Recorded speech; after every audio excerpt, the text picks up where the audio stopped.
नमस्कार दोस्तों, मैं नवीन कुमार। आज मैं पहली बार फेसबुक लाइव आया और मैं आज पेट्रोल डीजल की बात करने वाला हूँ कि हमारे देश में अभी पेट्रोल से महंगा डीजल हो चुके हैं और सरकार के मंत्री रविशंकर प्रसाद, जो हमारे बिहार के ही हैं, उसके नाम से हमें घृणा हो गया कि हमारे हाथ में नहीं है पेट्रोल का डीजल का कीमत हम कम करें। क्या वही जब कांग्रेस की राज में, ऐसा नहीं है कि मैं कांग्रेस की पक्ष ले रहा हूँ, लेकिन जो हकीकत है ये आप लोगों के सामने आना जरूरी है। वही जब 2012 में कांग्रेस ने डीजल का कीमत बढ़ाए थे और उस समय $120 पर बैरल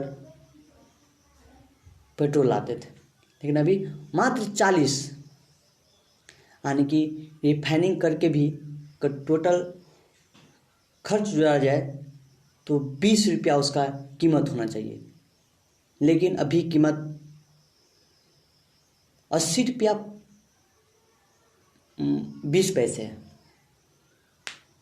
और मंत्री का बयान आता है कि मेरे बस हाथ में है ही नहीं इसका दाम बढ़ाना। तो मैं सरकार से पूछना चाहता हूँ, किसकी हाथों में पेट्रोल डीजल की दाम बढ़ने का बढ़ाते हैं?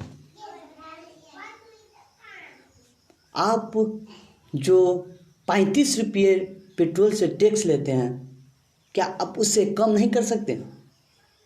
क्या आप जो लॉकडाउन की मार है वो जनता ही झेले? ये सवाल सभी लोगों को सरकार से पूछना चाहिए। क्या जो लॉकडाउन से खत्म हुए हैं वो जनता ही अपनी जेबी से भरे? अगर आप जितना टैक्स लेते हैं उस टैक्स का जोड़ा जाए तो 365 लाख करोड़ रुपया आपको एक दिन में टैक्स होता है। कहाँ जाती है? जो लॉकडाउन में गरीबों के लिए पैकेट दिया गया था 20 लाख करोड़, कहाँ गया? कौन सी फंड में आप खर्च किए? ये जनता आपसे सवाल तो पूछेंगे ही। और जब मीडिया, ऐसे तो मीडिया आप ही को हाथे बिक चुकी हैं, लेकिन जो बचे हुए मीडिया है आपसे सवाल पूछते हैं, जो अभी भी सच्ची पत्रकार हैं, वो आपसे सवाल करते हैं तो आपको कहते हैं ये मेरी हाथ में नहीं कि तेल का मैं कीमत घटा दूँ। आपकी तेल की कीमत जो बढ़ी है उससे क्या क्या हमारे किसान भाइयों को प्रॉब्लम होता है मैं बता दूँ। अगर अभी 80 रुपये डीजल मिलती है तो जब हम दमकल बोरिंग अपनी खेतों की सिंचाई के लिए चलाते हैं वो अभी 12 रुपये ज़्यादा देना पड़ता है। ऐसे पहले भी तो डीजल ऐसे महंगा ही था, लेकिन अभी 12 रुपया और ज़्यादा देना पड़ता है। इससे हमारी किसानियत में लागत ज़्यादा लगेगी। जो हम लोग खेती करते हैं उसमें ज़्यादा लागत होगी। जो हमारी आयात निर्यात होती हैं सामान, उसमें ज़्यादा भाड़ा लगेगी गाड़ी को, क्योंकि सामान आती है ट्रक पे आती है, ट्रक में डीजल लगती है और उसमें ज़्यादा भाड़ा लगेगी और सामान की भी दाम बढ़ेगी। क्या ये सरकार की मुद्दा नहीं है? तेल बड़ी आसानी से बोल देती हैं कि ये सरकार के हाथ में नहीं तेल की कीमत बढ़ाना और घटाना। क्यों आप सत्ता में बैठे हैं? जब सत्ता में नहीं बैठे थे तो बहुत बड़ा बड़ा भाषण देते थे कि हम 30 रुपये डीजल पेट्रोल बेचेंगे। कहाँ गई ये आपकी वादा? अगर आप वादा नहीं निभाते हैं तो किया भी मत कीजिए। मैं नहीं, मेरे पूरा बिहार की, और मैं रविशंकर प्रसाद को खुला चैलेंज देता हूँ,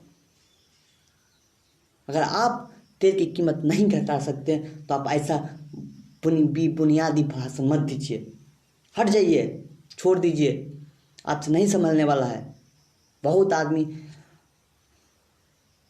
सीधा आकर के बयान देते हैं। बयान तो देना बहुत आसान है, लेकिन थोड़ा करके भी दिखाइए। वही जब 2012 में तेल का कीमत बढ़ा था तो आप आग लगा दिए थे पूरा भारत में। कैसी सरकार है। और आप बाबा रामदेव क्या बोले थे, हमें अभी भी सुन करके आश्चर्य होती है कि बाबा रामदेव बोले थी कि 30 रुपये डीजल देने वाले को आप सरकार में लाइएगा कि 70 रुपये वाला डीजल देने को। अभी कहाँ चुप बैठे हैं, निकलिए। कौन सी बिल में हैं आप, कौन सी बिल में अभी छुपे हैं आप, बाहर तो आइए। जनता को बीच तो अपनी बातों रखिए कि अब 70 रुपये डीजल। अमिताभ बच्चन बोला कि अब हमें पैदल चलना पड़ेगा। अक्षय कुमार, चलिए ऐसा कोई बात नहीं, फिर मैं आऊँगा कभी। धन्यवाद।